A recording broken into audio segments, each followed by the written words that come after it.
Hey everyone, a mid-week episode this week. Today I'm speaking to Emil Gillenberg of the Stockholm Fotomarathon. Now, this is a competition that I had never heard of before, but it takes place every year in Stockholm, and over a 24-hour period, photographers gather to take photos and submit 24 images at the end and have them judged to be the best in various categories. It sounds like beautiful madness, and I had to know more, so I contacted them, and Emil very graciously agreed to come on the show, tell me about it, and talk about how you, if you're listening, can take part. Without further ado, here's my conversation with Emil. Look who it is! It's Emil. Yes, How are you, sir? good thanks. Is it hot with you at the moment? No, not in Sweden. It's been a warmer day today, but this last week we've had quite cold weather. Oh, yeah. Uh, it haven't barely made it up to 20. Oh, wow. Uh, Okay, that is cold. yeah. We've had it very hot. We've had fires just Oh, near us. wow. Big. Not as big as last year, thankfully, but still Yeah. an area that was about 6 kilometers of, Oh, of wow. Yeah. forest. Yeah. It's still kind of smoldering, but they've got it under control. So Yeah. now we just have to hope that it kind of stays under control, Yeah. and we get some But do you cold. still have it? Do you Yeah, still have it that warm or? Yeah. it was about 20, 22 today. So Yeah. Okay. So same yeah, as us, I would say then. yeah. Yeah. Yeah. It's lovely to see you, and I'm very interested in the preamble there. We were briefly touching on, as is impossible to avoid, touching on AI a little Yeah. bit. It's nice to talk to someone who I think is organising something and is part of a team organising something that is the antithesis of that. That is Yeah. getting people together. And on the day that we're recording, I am 2 days into a week of virtual photo walks that I'm organising with listeners. And we're doing a Oh, thing. interesting. So I can't get on a plane and turn up at someone's house for a coffee every week. But what I can do is send them a podcast to poke them every morning to remind them to pick up a camera and go out. So that's one of the reasons I'm so interested in the photo marathon. So for someone who doesn't know, who's listening, can you tell us about the event and where the idea came from? So the idea and the concept of a photo marathon is like to do your research or do when I've done my research, it dates back to 1986, I think, and in Barcelona. That's where my research says the first one was. I know there are some people speaking about it being in somewhere in the US as well, but I haven't found any evidence of that. So Barcelona, 1986. I think the first photo marathon was, and then we had the first one in Stockholm, 87. But I wasn't born then, so I wasn't organized back then. But uh, it's almost easier to tell somebody how it works by talking about the analog time, because back then you got a 24 roll of film, so you have 24 exposures on that, and you had to take 24 pictures within 24 hours. And during these hours, you are going to pass by different checkpoints. So you're passing by a checkpoint every fourth hour where you will get your next four topics. So that's the basic concept of a photo marathon. So back then you had one exposure per topic, and you didn't have to take one picture per hour, but in the long run, like even it out, it's one picture per hour basically. And then just go out, be creative. Everybody are in the same place. You need to be at these checkpoints every fourth hour, so you can go wherever you want as long as you make it to your checkpoints. Uh, so that's the full thing of it, and everybody has number plates, so you will see them around town and speak to people, and so it's a whole big thing, just creative mess, I would say. It's amazing. What a wonderful idea. I've done photo scavenger hunts and things like that in the Yeah, past. Around Flickr used to be good at organising those in London and places like that. But this is just such a different take. So are people staying awake through the night and just the yeah, whole thing? definitely. Yeah. Oh, Definitely. So as looking at it, and we are in Stockholm. When I revived it 2014, back into the digital era. We had it in Stockholm from 87 up until somewhere 99, 98, 99. And then the digital cameras came and nobody could take it forward from there. So I revived it in a digital sense 2014. So nowadays you can take as many pictures as you want, but when you reach goal, you need to have just 24 pictures on your SD card or on your memory card, and they need to be taken in the correct order. So picture one or topic one needs to be taken before topic two. Some people think this is harder because now you are never finished.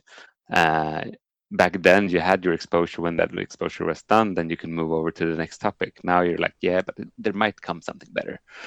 So that's, you can say. But basically, we have so the checkpoints are open for 2 hours. So we start at noon, so 12 o'clock in the morning, and then we have the first checkpoint is open from 3 to 5. Next checkpoint is open from 9 to 11. No, 7 to 9. Sorry, and then midnight, so 11 to 1, and then 3 to 5, and then in the morning 7 to 9, and then you reach the finish line by 12 the next day. And people, so you can go home and sleep a little bit, but you will only have at max 6 hours. If you come 11 in the evening and then come 5, and then you have at max 6 hours to get somewhere, sleep, and then, but then you will lose time taking photos as well. So people don't sleep much, No. Oh, that sounds so cool. What a and neither do us, we Well, of organizers. course. Yes, as an organizer. What made you bring it back? How did you I mean, you weren't born when it started and when it was originally going. So how did you discover this? I well, I worked at a production site where people where with a guy producing documentaries, and his first documentary was Stockholm Fotomarathon when it celebrated 5 years. So I worked with him on a film, and we were starting to get finished with that film, and we started talking and got into photo, and I like, huh, this is a good idea. So I got him to contact the main person because he was like the right hand to the person organizing this back then. So I got him to get in touch with Tove, who had founded it in Stockholm earlier. They hadn't talked in like 10 years or so. So we took a coffee, and she told me all about it, gave me the intro, and then I asked her if I could bring it back to life, and she's like, "Yeah, if you think it's possible, go ahead." And yeah, that was 2014. Now we're like 14 years later. I was young and stupid. That's why I did it. Yes. Do you know there's a saying I often reference on the show, which is an engineer's proverb that we didn't do this because it was easy. We did this because Yeah, we thought it would be easy. exactly. I feel it was definitely like that because they had like back in the old days they had like 11 to 1300 people participating every year, Right. and so it was quite big. And I figured like now there's Facebook, I can reach everybody. It will be so easy to get the same amount of people and get this up and going and up and running big. The thing I didn't think about is like back then there was more or less one event happening every weekend. Right. Now there's thousands of events every weekend. So I had some more to compete. So I think the first year I had 300 people starting. Nowadays we're up over 1,000 people starting again, but it took 10 years to get there. So Yeah. Hey, 300 is not bad. Like, that's a room full of yeah, people. Yeah. yeah, definitely. I remember like I was 19 when I started this, and I remember talking to my dad and like, yeah, you will reach a point now. This was because we always run it in August, mid August, and like when we were getting into June, he like, yeah, you will reach a point now where you need to take a decision, go or no go. Like if you move forward now, you need to do it, no matter how many people there will be.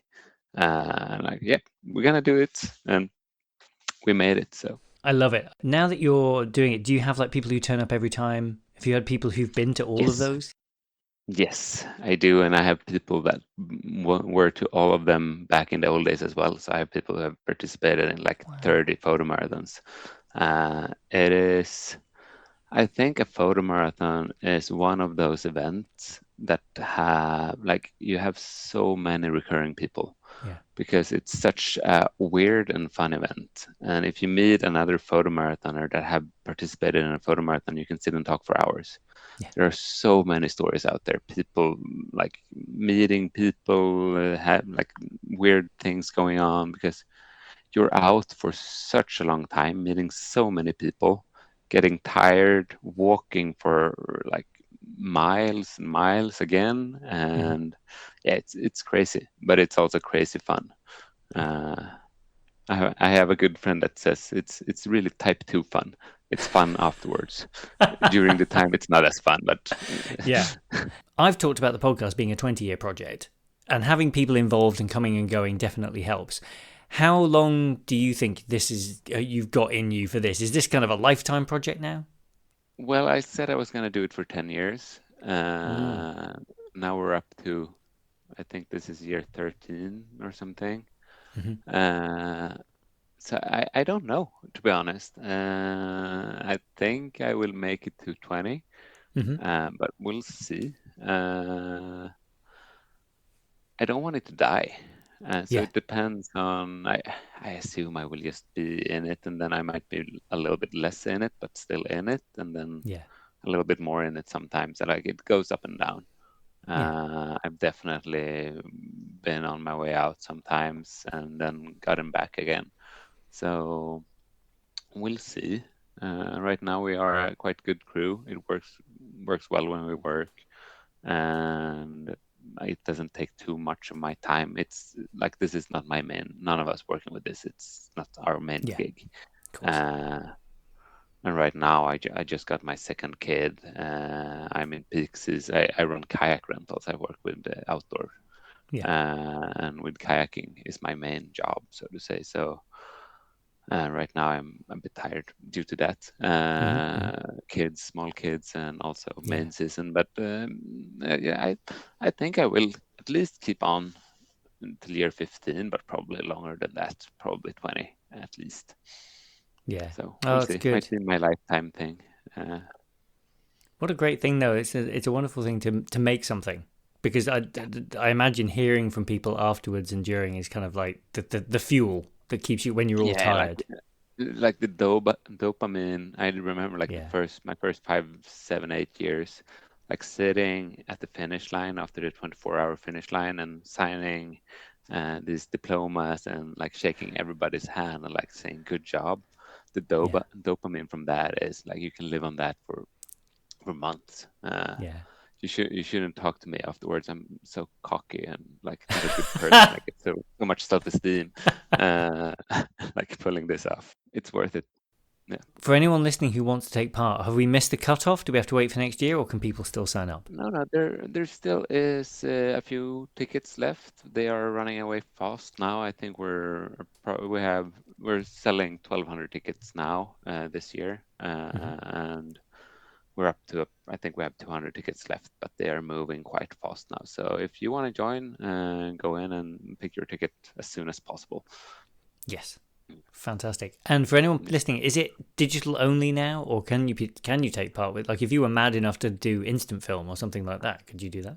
No, it's only digital now. Okay. We had film. You could participate with film back a few years ago, but it we only had like 12 or at max 20 people participating, and the time frame gets pushed back so much for the Hmm. development and stuff, for the jury work and all of that. So Yeah. we cut it off. So now it's only you can participate with whatever camera you want that is digital. Yeah.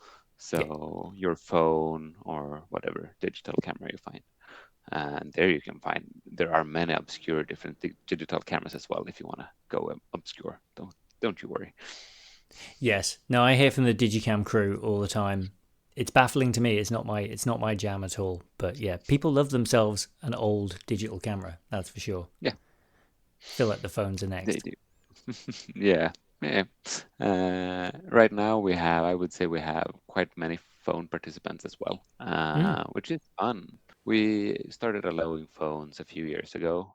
What we found out, so nowadays you can participate either do an 8 hour or a 24 hour. So basically, you can choose to reach the finish line after 8 hours, or you can continue. So it's the same ticket, but you can choose to finish after 8 hours. And that what we've seen from that is that we get so much more kids and families, which is also fun. Then people come and full families, some with their phones, some with their big camera gears, and everybody's in it to win it, and everybody has a chance, which is also quite cool. Oh, that's brilliant. I like the idea of tailoring it as well to open it up to a wider audience of people. And then if you're hardcore, you can do the real thing and still take part if you're in a family or whatever. And that means people, I guess, can come and go. And then hopefully their generations of people will come through the door as well. Yeah, and that's that's one of the most fun or great things about the photo marathon is that we have, I think the first year, and this was then we only did 24 hours. The youngest person participating was 9. Wow. And the oldest was 87. So that's it's for everyone, and that's the coolest part of it. And everybody competes at the same level as well. We had the 9-year-old; he won a topic. So Ain't cool. that crazy? Yeah. Yeah. So. Oh, fantastic. Well, I'm distraught that I can't take part, but I would like to try and put my name down, not this year, but for next year. Yeah, next year. Because Yeah, I definitely. need to come back to Stockholm and do some stuff with the photo museum and find an excuse to be in that fantastic city. You should. Yeah, brilliant. Well, for people listening who want to find out more, Emil, where can they find out more about the event? On stockholmfotomarathon.se or on photomarathonsaroundtheworld.com, you can find out your closest photomarathon as well. I think it's actually the domain is just photomarathon.com, to be honest. Probably you can put a link somewhere on your podcast. There'll be a link in the show notes. But yeah, said like a true podcaster. Brilliant. Well, thank you, mate. Thank you so much. And good luck for August. I hope it goes really, really well. Well, thank you very much. Thanks for having us here.